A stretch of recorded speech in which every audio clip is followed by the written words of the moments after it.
was coming back from the coast after a week of traveling, worn out from nights in drafty inns and miles on rutted roads. My coach swayed in time with the slow plod of my horse. We'd been winding down a lonely, fog-shrouded trail for hours. The evening had slipped into night without fanfare, as if the light itself was eager to abandon this desolate place. With each passing mile, a restless chill crept deeper into my bones. A dense fog settled low across the path, clinging to my boots and muting the world around me until the horse's hoofbeats were the only sounds left. Trees, gnarled and towering, lined the road like silent sentinels, their twisted limbs reaching out of the dark, knotted with vines and draped in shadows. Everything about this stretch of road felt wrong, as though I'd stumbled into a place that shouldn't exist in daylight. A place that only came alive when the sun's watchful eyes slipped beneath the horizon. Then, just as my nerves began to fray, I spotted a light bobbing in the distance. It was faint at first, barely piercing the fog, but it grew brighter with each second. As it came closer, I realized it wasn't a torch or lantern held by a traveler. Instead, the glow hovered high above the ground, swaying with an eerie rhythm, like something untethered to this world. I pulled the reins, slowing my horse. That's when I saw it. Rolling slowly down the road toward me was an old stagecoach, its wooden frame weathered and splintered, draped in tattered black cloth that flapped in a wind I couldn't feel.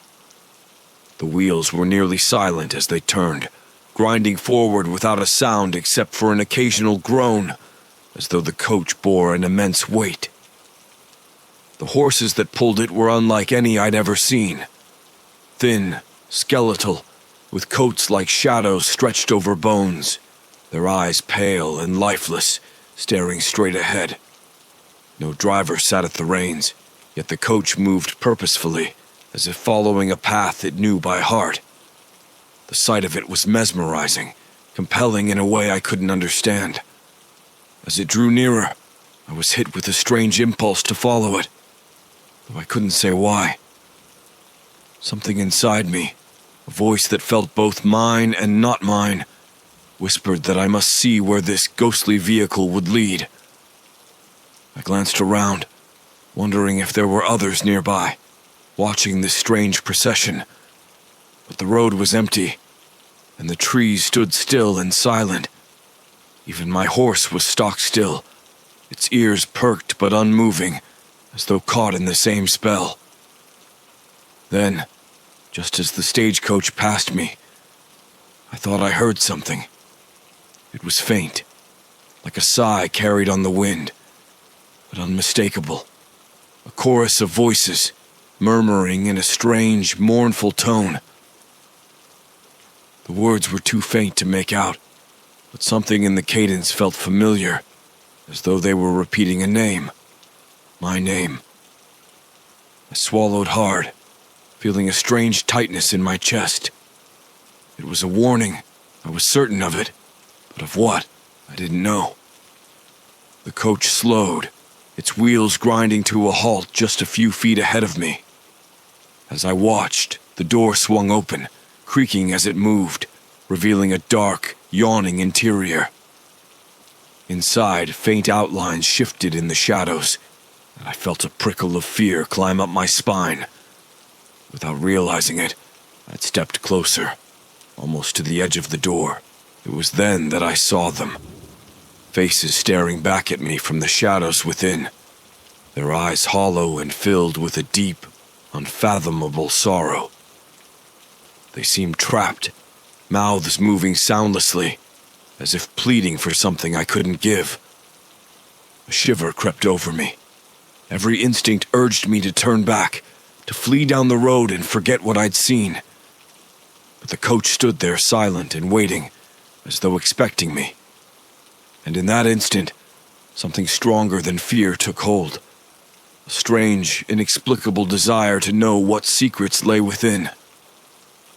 The stagecoach stood before me, dark and silent, as though waiting patiently. The air was thick with a peculiar tension, humming with an energy that prickled my skin.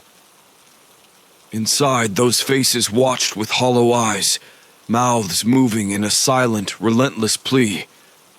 There was something hypnotic in their gaze, pulling me forward with a force that felt ancient, as if the coach itself were drawing me toward it like some great unseen current. I stepped back, feeling my pulse quicken as a cold wave of unease washed over me. I turned, thinking I could simply climb back into my own carriage and ride away. But when I looked, my coach was gone. The fog had swallowed it, leaving no trace of the road behind me. I was alone with the phantom stagecoach, marooned in an empty world of mist and shadows. "Is this some kind of trick?" I muttered, my voice shaky, swallowed instantly by the fog. But the stagecoach only loomed there, silent and watchful. As if in response to my question, I heard the whisper again. The voices within the coach grew louder, and I felt a chill run down my spine as I realized they were calling my name, calling me in. Their tone held something almost familiar, like old friends drawing me into a long-awaited reunion. Against every rational thought, I felt my feet inch forward. The door creaked wider, and I could see deeper inside now. The figures within seemed clearer, as if the veil between us was thinning. A man with sunken cheeks, his skin nearly translucent, sat in one of the far seats, his eyes fixed on me. Next to him was a woman in a dark, tattered dress, her hands folded neatly in her lap. Her head tilted slightly, and her lips formed the shape of my name, over and over, without sound. I shook my head, breaking free of the strange trance for a moment. I had to leave. I knew that much.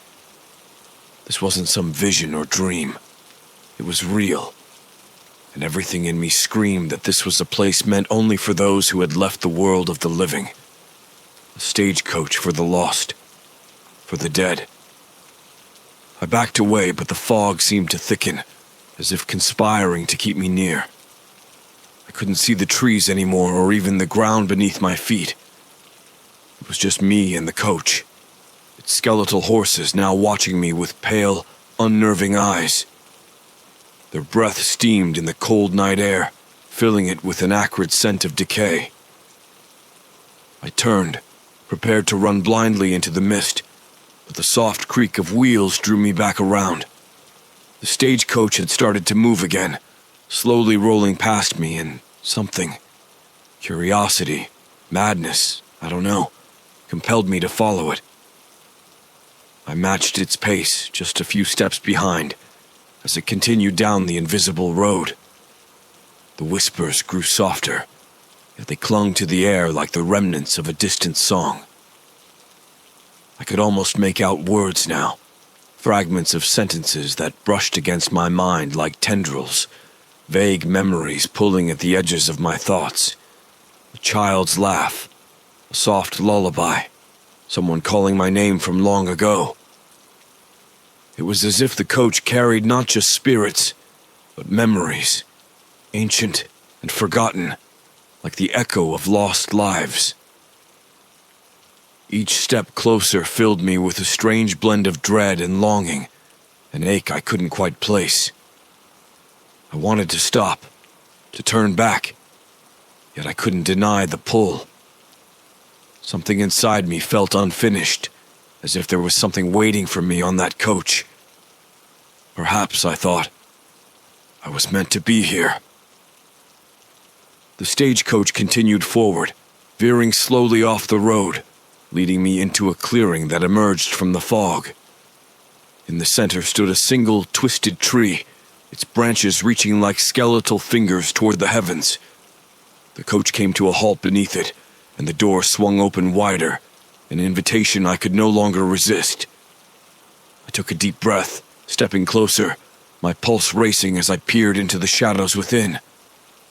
The The passengers' faces leaned toward me, eyes shining with a haunting mixture of pity and expectation. The figure I'd seen before, the man with hollow cheeks, lifted his hand, beckoning me inside with a slow, deliberate gesture. In the silence, I could hear my own heartbeat, loud and frantic. My fingers hovered over the doorframe. The whispers had ceased, and now there was only the hollow, waiting stillness of the coach, as if it were holding its breath, waiting for me to decide. My fingers lingered on the edge of the doorframe, hovering just inches away from crossing into the darkness. The figures inside seemed to watch my every move, their empty, searching eyes filling me with an unsettling sense of familiarity, as if they knew me. The whispers had faded into silence, replaced by an almost palpable anticipation, thick in the air like the final moments before a storm breaks. But something in me resisted. Despite the stillness, I sensed that stepping into that coach meant something irreversible, a passage I could never return from. I wanted to turn away, to leave this place and forget I'd ever seen it. Yet my feet remained rooted in place, held fast by a force I couldn't understand. With a slight shudder, I pulled my hand back, fighting the pull that urged me forward. Then, in a slow, deliberate movement, the figure of the man inside the coach leaned forward. His face, pale and sunken, drew into the sliver of light spilling from the fog, and I could see the shadows of deep creases etched into his skin, like the lines of a story written long ago. His eyes, empty and hollow, fixed on mine with a startling intensity. In a low, hoarse voice that seemed to scrape against the air, he spoke. "You don't remember, do you?" His words rolled out slowly, each syllable heavy and deliberate, as if he were speaking across a great distance. My mouth went dry. "Remember what?" His gaze held mine, unblinking. "What you left behind, why you're here." His voice was layered, strange, as though it held echoes of other voices beneath his own. I wanted to shake my head, to deny whatever strange familiarity he implied, but the words caught in my throat. A part of me recognized the hollow feeling he spoke of, that strange sense of incompletion I could never name. I'd buried it long ago, but here, in this place between worlds, it surfaced like something called back from the depths. The passengers inside the coach shifted slightly, their hollow faces leaning into view, their eyes pleading and desperate. "You don't belong in the world you came from," the man said, his voice almost a whisper. "Your life is but a shadow of what you were meant for. Here lies the truth of you. All you need to do is step inside." The fog thickened around me, pressing close, obscuring the twisted tree, the road, everything but the open door of the coach. A strange sense of calm settled over me, muffling the fear. Perhaps he was right. Perhaps I didn't belong where I'd been, drifting through a life that felt incomplete, haunted by a feeling that there was something missing. Maybe I was drawn here for a reason, to find what had been waiting for me all along. But even as I felt my foot lift, ready to step forward, a single thought clawed its way into my mind. What if there's no coming back? That thought brought a jolt of clarity. I looked into the man's eyes, seeing not only the hollowness, but a deep sorrow, a longing that went beyond time. I realized then that whatever these passengers sought, it was something they would never find. They were bound to the coach, pulled along this endless road, trapped between life and death, their fate woven tightly into the ghostly carriage that would never let them go. The man's face twisted into something almost pleading. "You can leave the hollow world behind," he whispered, his voice barely audible, desperate. "Or you can stay and join us." My heart pounded in my chest, torn between the strange allure of that invitation and the primal fear of stepping too far into the unknown. If I entered, I would become one of them, bound to the stagecoach, drifting through fog and darkness, endlessly waiting for others to join our mournful journey. And I knew, deep down, that I would forget everything I'd ever known of the world of the living. With a shudder, I took a step back, my resolve hardening. "No," I said, my voice barely above a whisper, yet firm. "I don't belong here. Not yet." For a long, tense moment, the man's gaze held mine. The air between us was thick with a final, heavy silence, as if the very fog had frozen, holding its breath. Then, with a sigh that sounded like the release of centuries, he leaned back, his hollow eyes clouded with something almost like relief, or perhaps sorrow. The door of the stagecoach creaked shut, and the horses stirred, as if sensing the decision had been made. The stagecoach began to roll forward, wheels grinding over the mist-laden road. As it pulled away, I felt a strange, bittersweet ache in my chest, a deep, unfathomable sadness that I couldn't explain. I watched as the coach melted into the fog, the flickering lantern light fading until it was swallowed entirely by the night. The fog swallowed the stagecoach, leaving me alone in the clearing under that twisted tree, feeling as though I'd just awoken from a vivid, half-remembered dream. The night around me was silent once more, but the silence was different now, heavy with a strange absence, as if something ancient and unseen had passed over me, leaving an imprint in its wake. I stood there, breathing heavily, trying to shake the eerie calm that had settled in my bones. My thoughts felt tangled, and I struggled to remember what had just happened with any sense of clarity. The details felt strangely distant, like images viewed through rippling water. I remembered the hollow eyes, the faces in the shadows, the haunting familiarity in that man's voice.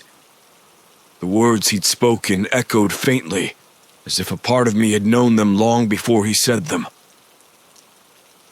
"You can leave the hollow world behind, or you can stay and join us."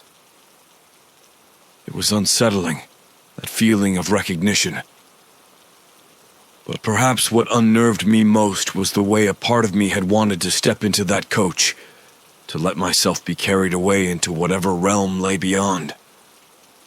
I shivered, realizing how close I'd come to leaving everything I knew behind.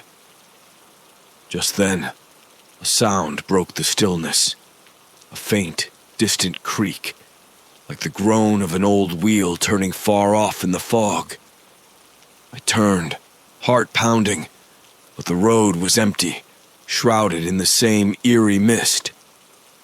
Still, I felt a chill that was deeper than the cold night air, an uneasy sense that even if I couldn't see the stagecoach, it wasn't truly gone. The fog began to thin, slowly revealing the road ahead, and I spotted my own carriage, waiting in the distance. The horse stamped its hooves nervously, as if sensing something beyond its understanding. I took a deep breath, steadying myself, and walked toward it, each step feeling heavier than the last, as though the fog itself was trying to hold me back. When I reached my carriage, I climbed up and took hold of the reins, glancing once more down the road where the stagecoach had vanished. The path was empty, quiet, just an ordinary stretch of road lined with skeletal trees, yet it felt forever changed, as if I'd glimpsed something that lay just beneath the surface of reality. I urged my horse forward, and we moved slowly, the wheels of my carriage rumbling over the road as if breaking the spell that had settled over the night. As we rode, the mist continued to dissipate, replaced by the faint glow of dawn on the horizon. The trees grew sparser, the chill began to fade, and I felt a tentative sense of relief. though something inside me remained unsettled, like an itch I couldn't quite reach. After what felt like hours, the familiar shapes of the village rooftops appeared in the distance, smoke rising from chimneys, early risers beginning their day as though nothing had changed. But I knew that for me, everything was different now. I slowed as I entered the quiet streets, the usual comfort of home now tinged with a lingering unease. As I made my way back to my house, I caught my reflection in a shop window. There was a faint pallor to my skin, a look of something haunted in my own eyes. I shuddered, brushing it off as the remnants of a bad dream, a brush with the impossible that had thankfully come to an end. But even as I tried to let it go, I couldn't escape the feeling that a part of me had never truly left that fog-shrouded road. There was an emptiness inside me now, a hollow space where that strange sense of belonging had nestled in, whispering that I had glimpsed something truer than anything I'd known. The day passed in a haze, and I found myself glancing over my shoulder, peering down empty streets, feeling as though I might see the faint outline of the stagecoach waiting around every corner, beckoning me to return. That night, I lay awake in my bed, my room filled with familiar shadows. But the silence of the night felt wrong, heavy and watchful, as if something waited just beyond the edges of sleep. As I finally drifted into uneasy dreams, the last sound I remembered hearing was the faint, far-off creak of wheels turning over gravel, like a whispered promise that the stagecoach would come again when the world was quiet enough, when the fog was thick, and the boundaries between life and death grew thin once more. I tried to settle back into my life in the village, going about my daily tasks, forcing myself to forget that strange encounter. The villagers greeted me as usual, the familiar faces and routines grounding me in a sense of normalcy. Yet, I couldn't shake the feeling that something had shifted, as though a thin veil had been lifted from my view, showing me hints of things hidden in shadows. Even the quiet comfort of my own home felt different, as though some intangible piece of the stagecoach had followed me back. A few days passed, but the memory of that night lingered. At odd moments, the faint sound of the creaking wheels would return to me, echoing from the edges of my mind, surfacing at night as I lay in bed, where I would lie awake, staring into the darkness. The faint whispers, the faces I'd seen, even the chill in the air, all of it haunted me. I'd shut my eyes tightly, willing myself to think of something else, only for the image of those hollow, searching eyes to resurface, filling me with a nameless dread. One evening, as dusk was settling over the village, I found myself wandering without aim, my feet taking me toward the edge of town, where the winding roads led out into the fields. I didn't know what I was looking for. I only knew that I felt compelled to follow the quiet, lonely path. The fog was beginning to roll in again, low and thick over the ground, and the sight of it stirred a familiar unease in my chest. Lost in thought, I barely noticed the figure standing by the side of the road until I was nearly upon him. It was an old man, his face deeply lined and shadowed, his coat tattered and worn. He looked up as I approached, his gaze piercing as though he could see right through me. "You've seen it, haven't you?" he asked, his voice hoarse yet steady. I felt a chill, my heartbeat quickening. "Seen what?" The man's gaze grew intense. "The coach, the one that comes in the fog, that appears for those it's bound to." He stepped closer, his eyes narrowing. "Once you've seen it, it never truly leaves you. It's not just any road that brings it. It's the roads of the mind. It appears when you're at the edges of things." I swallowed, feeling a tightness in my throat. I didn't get inside. I turned back. The old man nodded slowly, though his expression remained grim. Then it's only a matter of time. That coach is like a shadow. It comes when your own shadow grows too thin to keep hold of you. If you've glimpsed it once, then part of you has already joined it. And one day, it will come to claim the rest. I felt my stomach drop, a sense of inevitability closing in. But I don't want to go with it. I don't want any part of it. The man sighed, his gaze softening, almost pitying.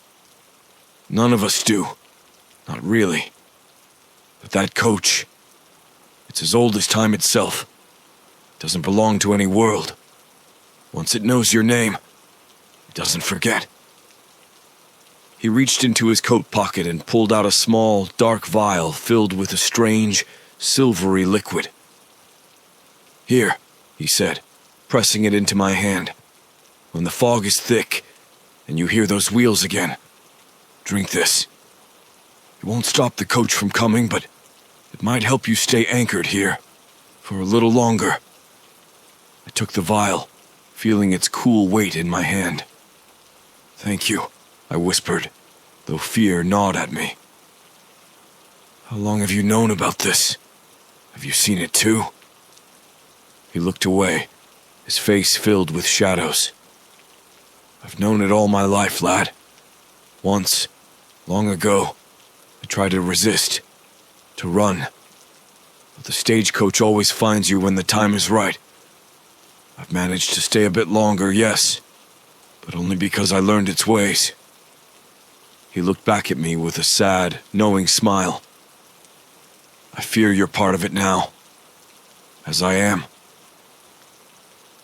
Without another word, he turned and disappeared into the fog, leaving me standing on the edge of the village, clutching the vial as the mist thickened around me. I looked down at the small vial, feeling its contents swirl like liquid mercury. The silver liquid caught the last light of dusk, and I felt a strange sensation wash over me. Part relief, part resignation. I was bound to that phantom coach, whether I liked it or not. And now, it seemed, all I could do was wait for the fog to roll in once more, for the sound of creaking wheels in the dead of night, and hope that when it came again, I'd be ready.